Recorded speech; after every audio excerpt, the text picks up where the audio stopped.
మహిళల కోసం central bank of India ఇప్పుడు మీకు అందిస్తోంది గృహ రుణం. అతి తక్కువ వడ్డీ రేట్లకే ప్రత్యేక సెంటు గృహలక్ష్మి. పూర్తి వివరాలకు వెంటనే సంప్రదించండి 18003030. టీఆర్ఎస్ నాయకులను పోలీస్ స్టేషన్లో అరెస్ట్ చేయడం అనేటటువంటిది చాలా విచారకరం. మరి మొన్న జరిగినటువంటి సంఘటన పద్దుల కమిటీ మెంబర్గా మరి ప్రతిపక్షానికి ఇవ్వాల్సిన అవసరం కాంగ్రెస్ ప్రభుత్వంకు ఉంది. కానీ బీఆర్ఎస్ పార్టీలో ఉన్నటువంటి అరికపూడి గాంధీని కాంగ్రెస్ కండువా వేసి ఆయన పద్దుల కమిటీ సభ్యునిగా ఇస్తూ టీఆర్ఎస్ అనేటటువంటిది ప్రకటించడం అనేటటువంటిది సిగ్గుచేటు. వాస్తవానికి అరికపూడి గాంధీ కాంగ్రెసా టీఆర్ఎసా ఆయన చెప్పాల్సిన అవసరం ఉంది. ఆయన టీఆర్ఎస్గా ఉంటూ కాంగ్రెస్లో చేరి పద్దుల కమిటీ సభ్యులుగా తీసుకోవడం అనేటటువంటిది సిగ్గుచేటు. ఈ సందర్భంగా కౌశిక్ రెడ్డి గారు, నీవు ఒకవేళ టీఆర్ఎస్ అని అంటున్నావు కదా, కాంగ్రెస్ కండువా ఎందుకు వేసుకున్నావు? వెల్కమ్.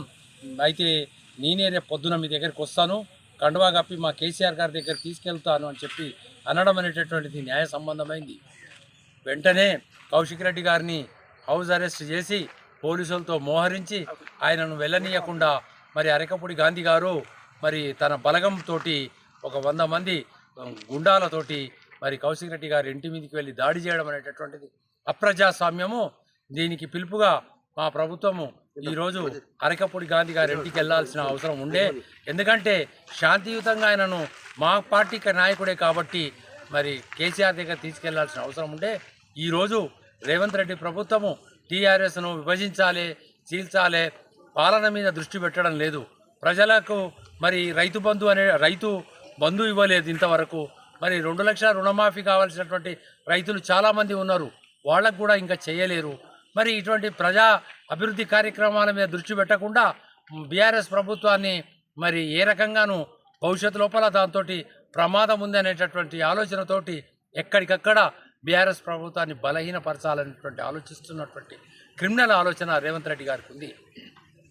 ఆయన ముందు నుంచే మరి ఓటు నోటు కేసులో ఉండి మరి ఈనాడు ఒక క్రిమినల్ కేసు ఉన్నటువంటి నాయకుడు ముఖ్యమంత్రి అయితే మరి రాష్ట్రం లోపల శాంతి అనేటటువంటిది కొరవడుతుంది, మరి అశాంతి చెలరేగుతున్నటువంటి పరిస్థితి ఉంది. కాబట్టి ఇప్పటికైనా ఈ సందర్భంగా రేవంత్ రెడ్డి గారికి మేము ఒకటే విజ్ఞప్తి చేస్తున్నాం, దయచేసి నువ్వు పాలన మీద దృష్టి పెట్టు, ప్రజాభివృద్ధి మీద దృష్టి పెట్టు, టీఆర్ఎస్ పార్టీ మీద నువ్వు శత్రుత్వ వైఖరిని విడనాడు.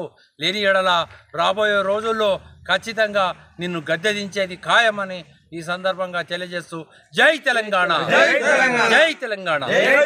మరిన్ని వీడియోస్ కోసం ఛానల్ ని సబ్స్క్రైబ్ చేయండి, లేటెస్ట్ అప్డేట్స్ కోసం వాట్సాప్ ఛానల్ ని ఫాలో చేయండి అండ్ లింక్ డిస్క్రిప్షన్ లో ఉంది.